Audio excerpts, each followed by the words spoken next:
बिस्मिल्लाहिर्रहमानिर्रहीम, अस्सलाम वालेकुम। आप देख रहे हैं program question hour with Mona Alam. मैं हूं आपके साथ अनम अहमद। नाज़रीन, आज के दिन की मुनासबत की बात करते हैं। 6 सितंबर है, यौम दिफा के तौर पर पाकिस्तान में मनाया जाता है। ये वो दिन है जब पाकिस्तान की मुसल्लह अफवाज और पूरी कौम ने मिलकर बुज़दिल, मदिल, मक्कार और अय्यार दुश्मन के नापाक और घिनौने अज़ाइम को खाक में मिला दिया था। 6 सितंबर 1965 को भारत ने रात की तारीकी में लाहौर पर बुज़दिलाना तौर पर हमला किया था और दुश्मन को शायद ये यकीन था कि वो नाश्ते का वक्त लाहौर जिमखाना में गुजारेगा, मगर पाकिस्तानी फ़ौज और अवाम ने उनके अज़्म ने इस ख्वाब को खाक में मिला दिया और इस यौम दिफा के मौके पर पूरी कौम पाक फ़ौज के साथ इजहार यकजहती करते हुए इस अज़्म का इजहार करती है कि वो हर लम्हा पाक फ़ौज के शाना बशाना खड़ी है और हमेशा खड़ी रहेगी। शोहदा और उनके लवाहिकीन कौम के हीरो और सरमायादार हैं और जिंदा कौमें कभी अपने शोहदा को नहीं भूलती। आज का दिन हमें यह भी याद दिलाता है कि पाकिस्तान की सलामती, खुद मुख्तारी और दिफा हमारी इज्तिमाई जिम्मेदारी है। सिर्फ फ़ौज ही नहीं बल्कि हर पाकिस्तानी को अपना किरदार का एहसास होना चाहिए। हम इस दिन की मुनासबत से तो बात कर ही रहे हैं। आज जश्न ईद मिलादुन्नबी सल्लल्लाहु अलैहि वसल्लम भी भरपूर अकीदत और एहतराम के साथ मनाया जा रहा है। आज चूँकि यौम दिफा है तो इसी मुनासबत से हमारे कुछ ख़ास मेहमान हमें ज्वाइन करें प्रोग्राम में। उनसे उनका ज़रा मैं तारुफ़ करवा देती हूँ। सबसे पहले हमारे साथ vice admiral retired Ahmed Tasneem साहब हमें ज्वाइन करेंगे और इसके साथ साथ major general retired Zahid Mahmood साहब हमें ज्वाइन करेंगे। इसके साथ साथ air vice marshal retired Ejaz Mahmood साहब भी हमारे साथ मौजूद हैं। आप तमाम मेहमानों का मैं शुक्रिया अदा करूँगी, आपने प्रोग्राम में हमें ज्वाइन किया। अहमद तस्नीम साहब, सबसे पहले मैं आपकी जानिब आऊँगी। थोड़ी सी यादें हम ताज़ा करते हैं आज के दिन, जिस मुनासबत से आज का दिन मनाया जा रहा है। 1965 की जंग, उस वक्त नेवी का जो किरदार था वो बड़ा इम्पॉर्टेंट था और आप ख़ास तौर पर ऑपरेशन सोमनाथ, जिसका आप खुद भी हिस्सा थे, उसका थोड़ा सा जिक्र करें, उसकी यादें थोड़ी सी ताज़ा करते हैं। Thank you very much. उस वक्त मैं 30 साल का था और मैं गाजी सबमरीन, जो कि इस खित्ते में सबसे पहले सबमरीन, उसमें मैं था। उसका और आज बड़ा एक बात देख देना बरकत वाला, मुझे बड़ी खुशी है कि हम आज इसको मना रहे हैं, ईद मिलादुन्नबी भी है। तो गाजी सबमरीन उस वक्त इस खित्ते में पहली सबमरीन थी और उसकी वजह से इंडियन फ्लीट बिल्कुल बाहर नहीं आया था।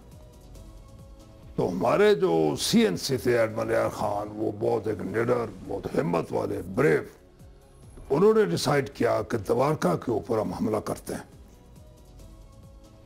अब द्वारका जो है वो बिल्कुल इंडियन टेरिटरी में है और हमारे जहाज जो उनके कमांडिंग ऑफिसर थे वो सब अल्लाह को प्यारे हो गए। तो मेरी ड्यूटी बनती है कि ये जो हमारे जो शोहदा थे उनके नाम लूँ। हमारे CNC एडमिरल यार Khan, commander Pakistan fleet commodore Anwar, उसके बाद मैं रैंक के बगैर नाम ले रहा हूँ, captain Lodhi, captain Hanif, captain Aziz, commander Malik, Hussain साहब, अमीर असलम, शमसी, कादर, ये 7 जहाज़ों के कमांडिंग ऑफिसर थे।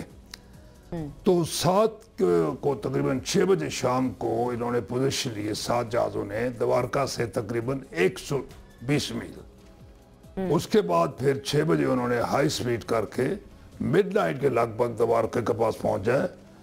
और मैं नाजरीन को ये बताना चाहता हूं कि international water, territorial water 12 nautical mile से शुरू होते हैं। इन्होंने बड़ी हिम्मत दिखाई, ये 5 मील तक अंदर चले गए।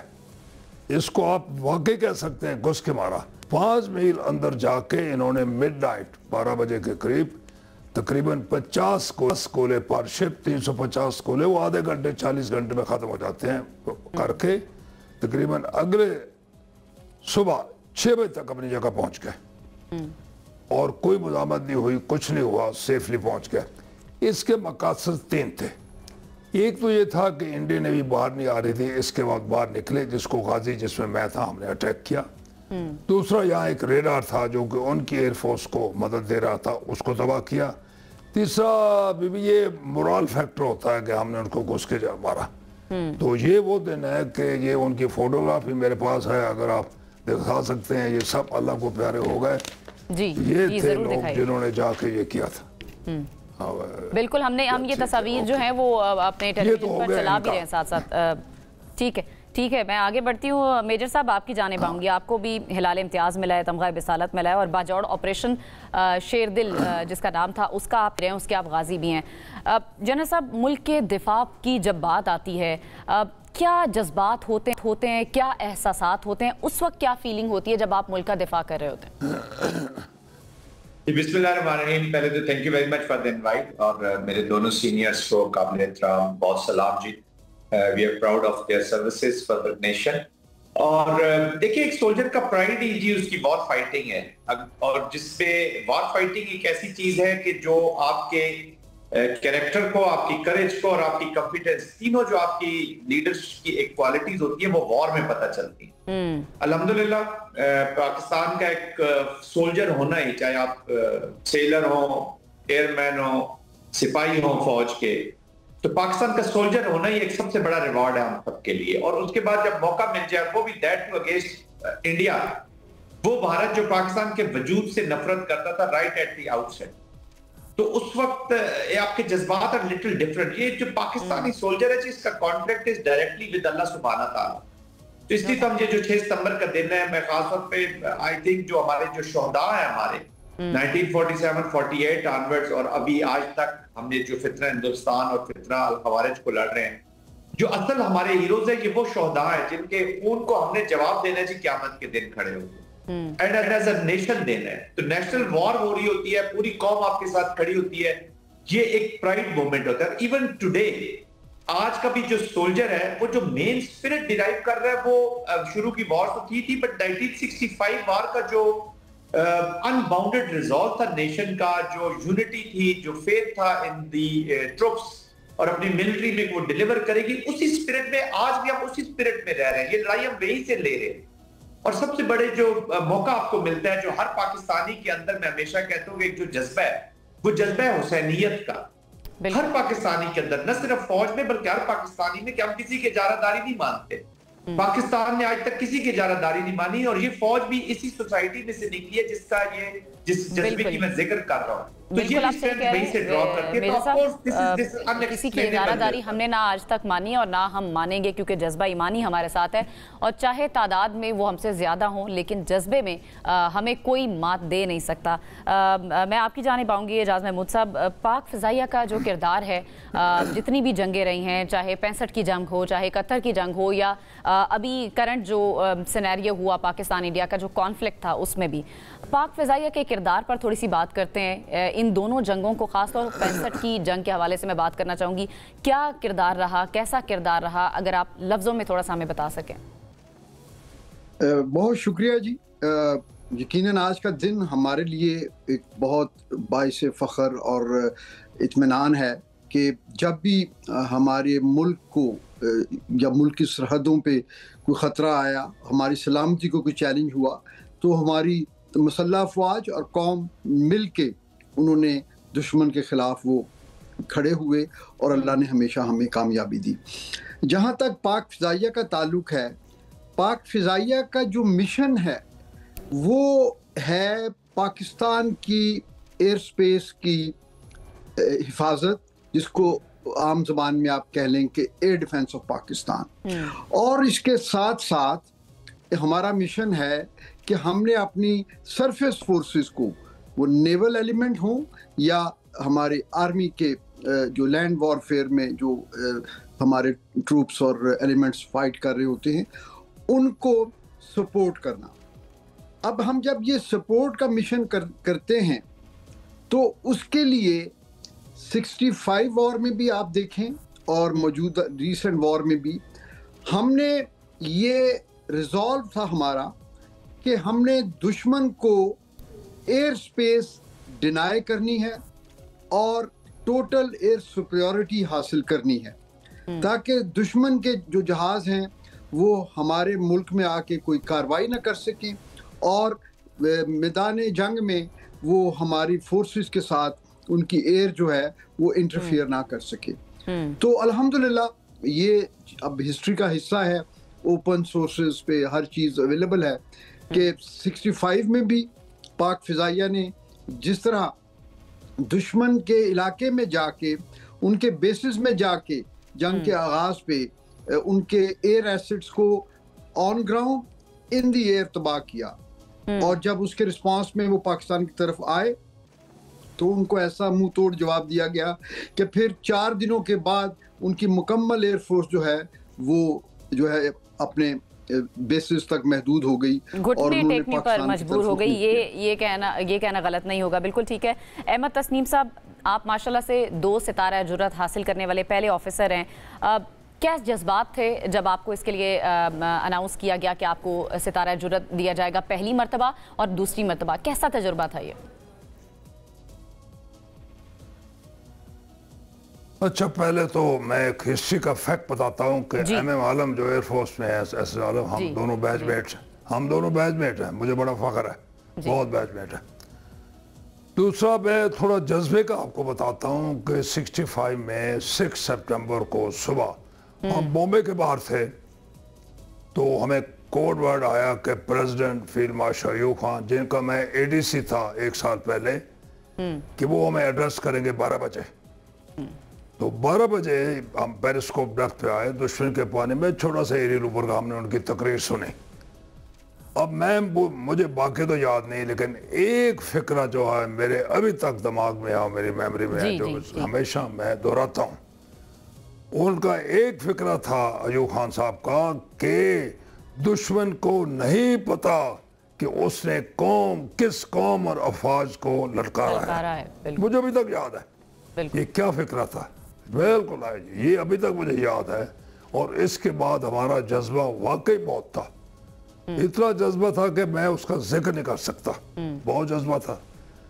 ठीक है, तो ये फिर जब द्वारका के बाद वो आए, अब जहाज बाहर निकले तो एक ब्रह्मपुत्र क्लास 2 शिप थे, हमने गाजी में उसको अटैक किया।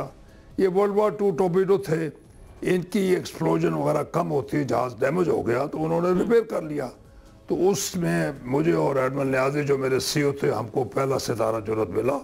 और मुझे बड़ा फख्र है, मैंने फोटो भी आपको भेजी है कि मेरे बॉस अपने फॉर्मर ADC को सितारा जुर्रत दे रहा है। बिल्कुल, थैंक यू वेरी मच। तो सेकंड जो है, फिर उसके बाद मैं फ्रेंच सबमरीन में चला गया।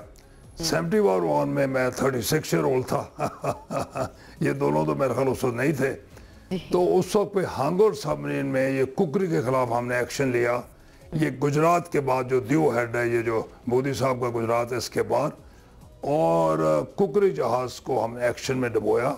और मुझे बड़ा फख्र है, बल्कि कौम को फख्र है कि हमने ये जहाज जो था after second world war first ship. Ahmed Tasneem, हम सबको आप पर फ़ख्र है, और आप जैसे तमाम उन जवानों पर फ़ख्र है जो जिन्होंने सर्व किया है, पाकिस्तान की हिफाजत जिन्होंने की है। आपने MM आलम का जिक्र किया, मैं चाहूँगी कि कोई वाक़या अगर आपको याद हो, उनके साथ जुड़ी हुई कोई याद आप शेयर करना चाहें हमारे नाज़रीन के साथ। Well, MM Alam was my buddy because लोगों को पता नहीं है, 51 में कोयटा में 6 JSP CTS हम दोनों ने ज्वाइन किया जी। मेरा नंबर 141 था, उनका मैं 13 समथिंग था। फिर उसके बाद हमारी दोस्ती रही, वो आते थे। जैसे AVM साहब ने कहा है कि हम हवाई जहाज़ों से सब मैंने बहुत डरते हैं वाकई वही हमें डिटेक्ट कर लेते। फिर इनसे मेरी दोस्ती रही। मैं उनके बारे में आपको बताता हूँ कि उस जैसा मुहिब्बुल वतन, जज्बे वाला बंदा मैंने आज तक नहीं देखा। मैं बिल्कुल आपको बताता हूँ, मेरी दोस्ती उनसे 40-50 साल रही। Very patriotic, loved Pakistan to the core of his heart and he will give every sacrifice for Pakistan। वो एक एग्जाम्पल है हमारे यूथ के लिए, पहले मेरे लिए भी एग्जाम्पल है। और मुझे फख्र है कि हम दोनों एक क्लास थे, एक बैच थे, हम दोस्त भी थे। बस इतना मैं कह सकता हूँ। जी हाँ, ठीक है। जनरल साहब, लीडर का या सिपा सालार का जो रोल होता है किसी भी कॉन्फ्लिक्ट में, किसी भी जंग में, लीडिंग फ्रॉम द फ्रंट, वो कितना जज्बा देता है जवानों को, नीचे काम करने वाले जो ऑफिसर्स होते हैं उनके लिए कितना इंपॉर्टेंट होता है सिपा सालार का रोल? जी देखिए, की एलिमेंट है जी लीड वॉर का। If you have to make war, तो वॉर लड़ते हैं, कौम की अमानत होती है, लेकिन लड़ते लीडर्स हैं जी। तो of course military leader has to be the best example of the character, a best example in terms of the courage, और लीडरशिप क्वालिटीज की ये बहुत and best example in terms of the competence, professionalism, उसकी courage, उसका character, वो followers को अपने पीछे ले जाते हैं। वॉर बड़ी डिफरेंट फिनोमेना है जी, ये कोई मशीन तो है नहीं, फैक्ट्री तो है नहीं, स्विच ऑन किया और वॉर शुरू हो गई। You have to lead from the front. आपका every word, every single word जो आप बोलते हैं, that you utter from your mouth has a meaning. आपका जो आंखें हैं, आपकी जो आंखों के अंदर चमक है, आपका उठना, आपका बैठना, आपकी बॉडी केमिस्ट्री, आपकी स्टेटमेंट्स, आपका कॉन्फिडेंस, तो आप अंदाजा लगा लें कि वो कितनी इंपॉर्टेंट चीज है। हर चीज इंपैक्ट करती है। तो faith of a soldier in fighting a war होता है, वो डिराइव भी लीडरशिप से करता है जी, कि लीडरशिप कितने कॉन्फिडेंस से उसको बताता है कि ये वॉर क्यों जरूरी है और क्यों लड़ी जा रही है। वो फिर ब्लाइंड फेथ के साथ लड़ता है, वो इफ्स एंड बट्स नहीं लगाता अपनी फाइटिंग के साथ। तो आपको याद होगा फील्ड मार्शल आसिम साहब का जो खिताब था, जो ओवरसीज पाकिस्तानी से किया था, अगर आपने वो याद किया हो, तो उसमें वो बड़ा क्लियर मैसेजिंग कर रहे हैं टू इंडिया एंड टू फितना अल खवारिज एंड फितना अल हिंदुस्तान। और ये इस इंसिडेंट से पहले था, पहलगाम से पहले। तो वो जो दिल में उनके था वही उनकी जबान पे था और वही फिर एक्शन हुआ उसके ऊपर।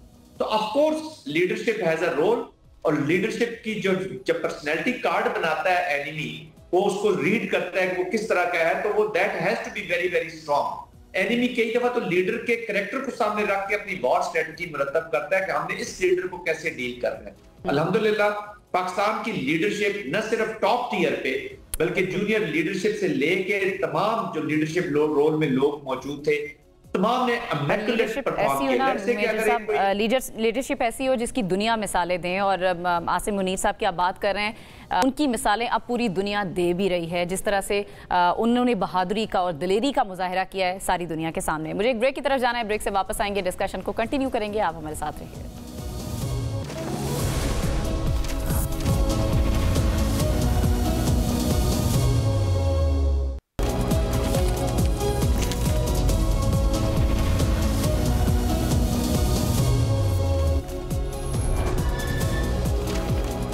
ब्रेक के बाद आपको कहेंगे खुशामदीद। आज के दिन की मुनासबत आप सब जानते हैं कि यौम दिफा के तौर पर आज के दिन को मनाया जा रहा है, और इसकी अहमियत क्या है ये आप सब जानते हैं। कुर्बानी की अहमियत क्या है। रीसेंट जो कॉन्फ्लिक्ट था इंडिया के साथ हमारा मार्का हक, उसमें सब ने इसकी कदर जानी भी। एजाज महमूद साहब, मैं आपकी जानिब आऊँगी। अभी जो हमारी नई नस्ल है, आपको क्या लगता है कि वो पाकिस्तान के लिए दी जाने वाली कुर्बानियों से अवेयर है, या उनको ये सारी इंफॉर्मेशन इन जंगों में क्या कुछ होता रहा, पाकिस्तान किस कुर्बानी के साथ हमने हासिल किया, वो ट्रांसफर करना, उनको बताना, उनका जानना कितना जरूरी है? मैं आपके सवाल का दो हिस्सों में जवाब दूंगा जी।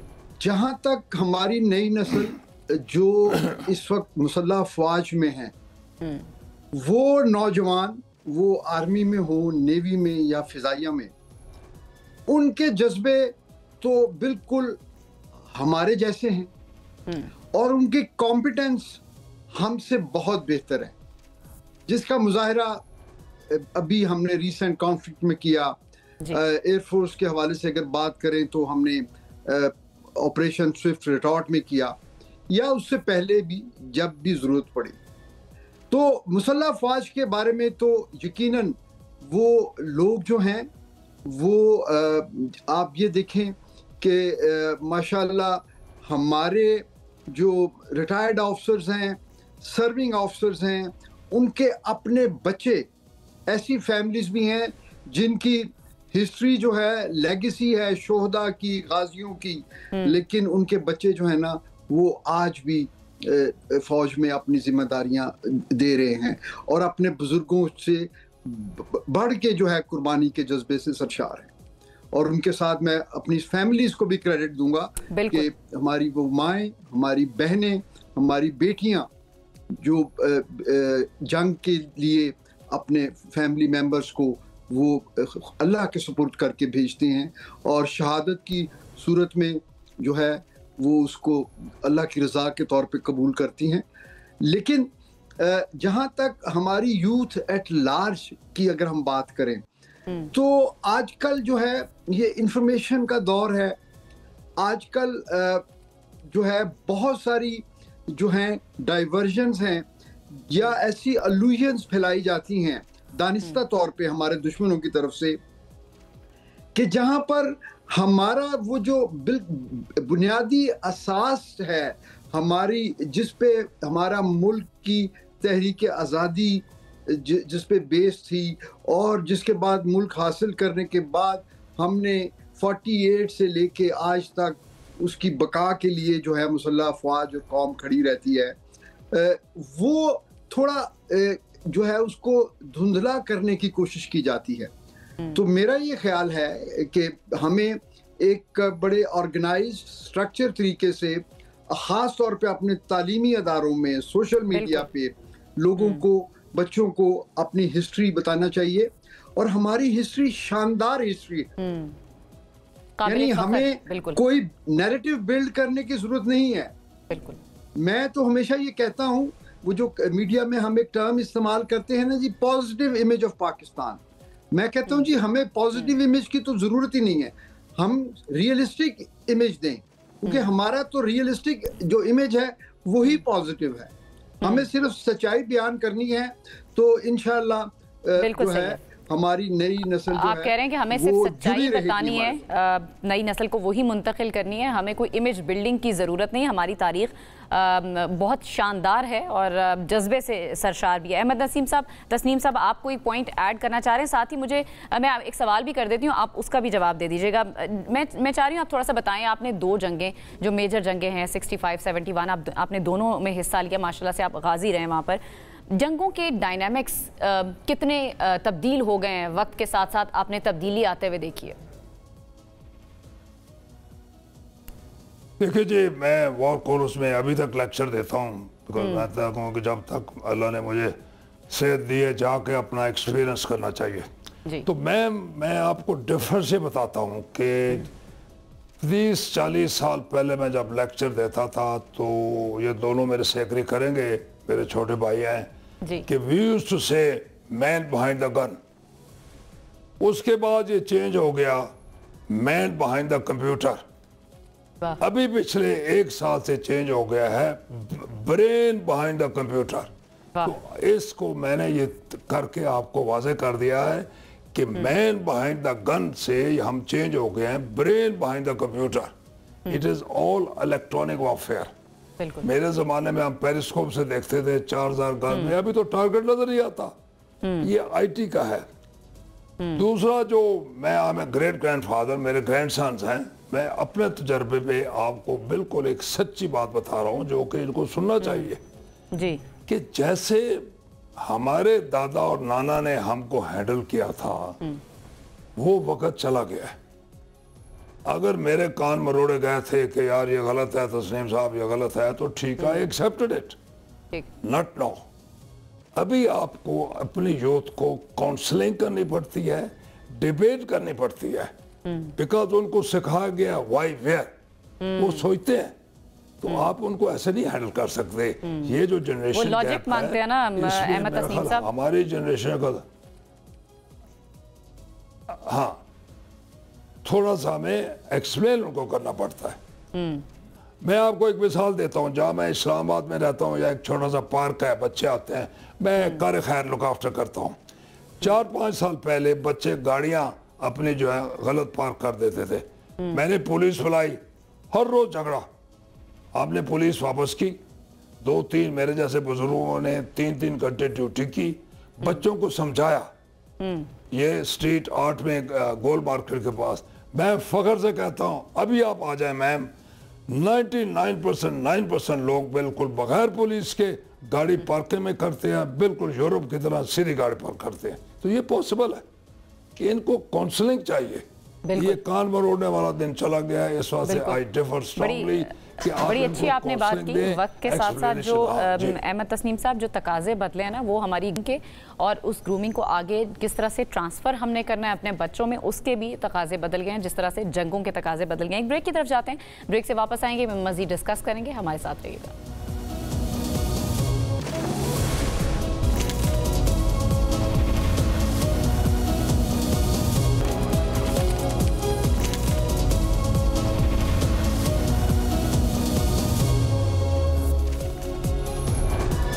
ब्रेक के बाद आपको कहेंगे खुशामदीद। 6 सितंबर है आज और हम याद कर रहे हैं उन जंगों के गाजियों को, उनके शहदा को और सलाम पेश कर रहे हैं उनकी फैमिलीज़ को भी जो अपने बच्चों को, अपने प्यारों को उन जंगों के लिए तैयार करके भेजती हैं और उनके जज्बे को हम सलाम करते हैं। जिस तरह से AVM साहब भी थोड़ी देर पहले बात कर रहे थे, मैं इसी से रिलेटेड आपकी तरफ आऊँगी जनरल साहब। क्या जज्बा होता है फैमिलीज़ का, घर वालों का, उन माओं का क्या जज्बा होता है या उस बीवी का क्या जज्बा होता है जो अपने शौहर को किसी महाज के लिए तैयार करके भेजती है? जब आप बाजौड़ ऑपरेशन के लिए जा रहे थे, क्या आपकी फैमिली का कहना था, क्या रिएक्शन था उनका? जी देखिए, सोल्जर्स फैमिली जो है ना जी, वो भी सोल्जर बन चुकी होती है। They are more soldier than the soldier himself. उसकी वजह ये होती है कि हम तो फील्ड में चले जाते हैं, वहाँ लाइव सिचुएशन है, अंडरस्टैंड कर रहे होते हैं। हर दिन जंग का डिफरेंट होता है, किसी दिन पुरअमन रहता है, किसी दिन बहुत ज्यादा इंटेंसिटी होती है, किसी दिन एक्स्ट्राऑर्डिनरी फाइट हो जाती है। तो वो तो वहां पे, लेकिन ये जो पीछे बैठे होते हैं ये भी एक हिस्सा बन चुके होते हैं। And I tell you, without their support, without their encouragement, making war is not easy जी। इतना आसान काम नहीं है। तो ऑफ कोर्स जिन माओं ने बच्चे भेजे हैं, जैसे अभी AVM साहब भी फरमा रहे थे, एजाज मलिक साहब, कि बहुत सारे लोग जो हैं वो वेटरन जो हैं जिन्होंने जंगें लड़ी हैं, अपने जिस्म के सिख हुए हैं या शहादतें भी इवन। अब मैं 3-4 दिन पहले बैठा हुआ था, कैप्टन उजैर हैं जी, शहीद हुए हैं जो, उनके वालिद भी ब्रिगेडियर सलीम, वो भी शहीद, बेटा भी शहीद, और 2 और बेटे हैं उनकी, उनके ब्रिगेडियर सलीम के, उनकी मिसेज वहां पे मौजूद थी, उनसे मैं मिला, बच्चियों से मिला। तो उनके दोनों बेटे वो भी फौज में हैं। फिर एक कर्नल साहब मिले हैं, उनके बेटे शहीद हुए हैं, वो भी वहां पर उसी जज्बे से, उनकी वाइफ उसी वहां पे जज्बे से मौजूद थी। एक और मेजर साहब मिले हैं, मेजर शेर मलिक, उनका बेटा भी इसी तरह शहीद हुआ। तो they are in amazing spirit. But having said that, देखिए दुख तो तकलीफ तो जरूर होती है जब कोई आपका बिछड़ जाता है या जंग में होता है या टाइमिंग्स होते हैं, लेकिन वो जितनी दुआएं पीछे कर रहे होते हैं, जितनी सपोर्ट भेज रहे होते हैं, जितनी वरीड होते हैं, और वो दुआएं आपको बहुत काम आती है जी, और अल्लाह की मदद आती है। ये मार्के हक में भी आपने देख लिया, अल्लाह की मदद आई 65 में भी, हर जगह पे। और वो उसकी वजह ये होती है कि आप जस्ट कॉज पे लड़ रहे होते हैं। प्राउड मूवमेंट होती है फैमिली के लिए, लेकिन उनकी सपोर्ट इज की क्रिटिकल। अब जब मैं भी बाजौड़ में गया, उसके बाद मैं जख्मी हुआ, 6 गोलियां लगी, एम्पुटेशन हुई, तो I tell you, support from the family, उनकी इंकरेजमेंट, उनका साथ खड़ा होना हमारी रिहेबिलिटेशन में, री इंटीग्रेशन इनटू सोसाइटी में बहुत अहम किरदार अदा किया। आई वाज लेफ्टिनेंट कर्नल, और ये फैमिली की support was one of the major factor कि मैं लेफ्टिनेंट कर्नल जख्मी हुआ और as a major general I retired. I continued working, functional brigades command की, डिव कमांड की, वो भी फॉर्मेशंस, फाइटिंग फॉर्मेशंस कमांड की। तो ये फैमिली की सपोर्ट आपको भुलवा देती है। और सबसे बड़ी बात होती है कि सोल्जर की जो फैमिली होती है वो पूरा मुल्क हो जाता है। पूरा पाकिस्तान जब आपके लिए दुआ कर रहा है, पूरा पाकिस्तान आपकी विक्ट्री का इंतजार कर रहा है, आपने पूरे पाकिस्तान को, एक नेशन को एक चीज ला के दे दी है, तो पूरा पाकिस्तान बिकम्स योर फैमिली। तो सोल्जर इस लिहाज से बहुत लकी होता है कि उसकी फैमिली बहुत वसी और अरीज होती है। जो आपको नहीं भी जानते वो भी आपके लिए दुआएं कर रहे, तो they become part of your family. और फिर बच्चे होते हैं वो आपको मॉडल करते हैं। अब my son is in army, he is a lieutenant, वो मेरी वजह से उसको मोटिवेट हुआ। उसने कहा बाबा मैं I will be very proud to serve in the army. उस यूनिट में, वो है भी मेरी यूनिट जिसमें आपने सर्व किया, नॉट कि मैं अपने बेटे की बात करूं। इसी तरह ये मोटिवेट होते हैं बच्चे। तो ये वो फैमिलीज हैं, बिल्कुल। ये स्टोरीज मेजर साहब सुनानी इसलिए भी ज़रूरी है, बतानी इसलिए भी ज़रूरी है, सक्सेस स्टोरीज हैं, ताकि हम अपने बच्चों को, अपनी अगली नस्ल को मोटिवेट कर सकें। और मुल्क से मोहब्बत का जज्बा जो है वो सब में ही होता है, लेकिन उसको मज़ीद इन्हांस कर सकें, उसको मज़ीद बढ़ा सकें। एजाज महमूद साहब, पाक फ़ज़ाइया का रोल, उससे हम सब वाकफ़ हैं, चाहे अभी जो मार्का हक की जंग थी, लेकिन अभी मैं बात जिस तरह करी थी, जंगों के डायनामिक्स जिस तरह से चेंज हो गए हैं, अब टेक्नोलॉजी से जंग लड़ी जाती है। तोपें या फिर बंदूकें या टैंक उस तरह से काम नहीं आते। एक तो टेक्नोलॉजी से जंग लड़ी जाती, दूसरा नैरेटिव की जंग होती है दुनिया में। पाकिस्तान ने जिस तरह से अपनी धाक बिठाई है मार्का हक में, और दुनिया जिस तरह से हमें याद कर रही है, उसमें आप कुछ कहना चाहेंगे? जी, मैं आपके सवाल का जवाब देने से पहले एक जो पहले बात जनरल साहब कर रहे थे उस पर कॉमेंट देना चाहूँगा। जी जरूर।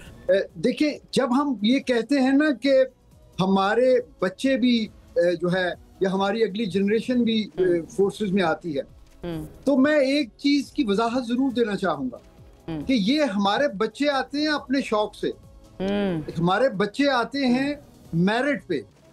यकीन कीजिए कि मैंने खुद अपने कैरियर में देखा कि हमारे जो बच्चे हैं, कई बच्चों ने एग्जाम दिए, वो नहीं सिलेक्ट हुए, जबकि उनके मुकाबले में हमारे जेसीओस के बच्चे, हमारे एयरमैन के बच्चे वो आए और वो उनको मौका मिला। तो और दूसरे, हमारे यहाँ एक रवायत है आर्मी, एयरफोर्स, नेवी तीनों जगहों पे जी, कि जब कोई सेकंड जनरेशन या थर्ड जनरेशन बच्चा आता है ना जी एकेडमी में, तो वैसे तो सबको रगड़ा मिलता है, लेकिन जो किसी ऑफिसर का बच्चा होता है ना, उसको पहले दिन से और इवन कमीशन के बाद भी हर जगह उसके ऊपर जो है ना वो एक खास नजर करम होती है, उसको कोई स्पेयर नहीं करता। और उसको हर वक्त लोग यही कहते हैं कि don't disgrace your father, don't disgrace your grandfather. वो बल्कि शायद ज्यादा प्रेशर में होता है उस कंडीशन के लिए, वो बच्चे ज्यादा प्रेशर में होते हैं। तो अब मैं आपके सवाल की तरफ आऊं कि देखिए, अब दुश्मन हमारा वही है, जंग की वजूहात भी वही हैं, कोर इशूज, मसला कश्मीर है, इंडस वाटर है, cross border terrorism from India, state sponsored. बिल्कुल। और फर्क सिर्फ क्या है कि अब जो है ना जंग में जो ऑपरेशनल लेवल पे और टेक्निकल लेवल पे चीजें बदल गई हैं, क्योंकि अब जंग जो है वो टेक्नोलॉजी इंटेंसिव हो गई है, जैसे एडमिरल साहब फरमा रहे थे। अब जो है आप सिर्फ मसल पार से जो है अपने इक्विपमेंट को इस्तेमाल नहीं कर सकते। Now you have to be smarter than your machine. Air force के हवाले से अब हमारे प्लेटफॉर्म्स की रेंजेस बढ़ गई हैं, अब हमारे वेपन्स की लेथैलिटी और प्रिसीजन बढ़ गई है, और अब हमारे वेपन्स की रेंजेस जो हैं वो शॉर्ट रेंज से, मीडियम रेंज से होती हुई अब बियॉन्ड विजुअल रेंजेस चली गई। तो इसलिए अब जो है, जो हमारे यंगस्टर्स हैं, वो उनकी तरबियत, उनकी मैन मशीन इंटरफेस और उनके जो रिफ्लेक्सेस हैं, वो they are now into, I would say, not seconds but microseconds. बिल्कुल, यही वो चीजें हैं जो मुसलसल प्रैक्टिस से, और मैं अपने दुश्मनों को जो है ना क्रेडिट दूंगा कि उन्होंने हमेशा हमें इस प्रेशर में रखा कि उनकी चूंकि तादाद ज्यादा थी, अददी तौर वो पर हमारी, बिल्कुल, वो हमारी सलामती को चैलेंज करते रहे। तो हमारे जो एल्डर्स थे और फिर हम खुद भी, उनका काम है ना, वो हमारी सलामती को चैलेंज करते रहेंगे और हम अपने मुल्क का दिफा करते रहेंगे। हम उनको सरप्राइजेस भी देते रहेंगे, जिस तरह से रिसेंटली हमने सरप्राइज दिया है मार्का हक में। आप तीनों मेहमानों का बहुत बहुत शुक्रिया, आपने कीमती वक्त शेयर किया और अपने एक्सपीरियंसेस जो है वो शेयर किया हमारे प्रोग्राम के तवसुत से। मैं चाहूँगी आप भी इस दिन को भरपूर तरीके से मनाएं और अपने बच्चों को बताएं कि इस कुर्बानी का मतलब क्या है जिसको देकर पाकिस्तान हमने हासिल किया। मुझे दीजिए इजाज़त, अल्लाह ने के बाद।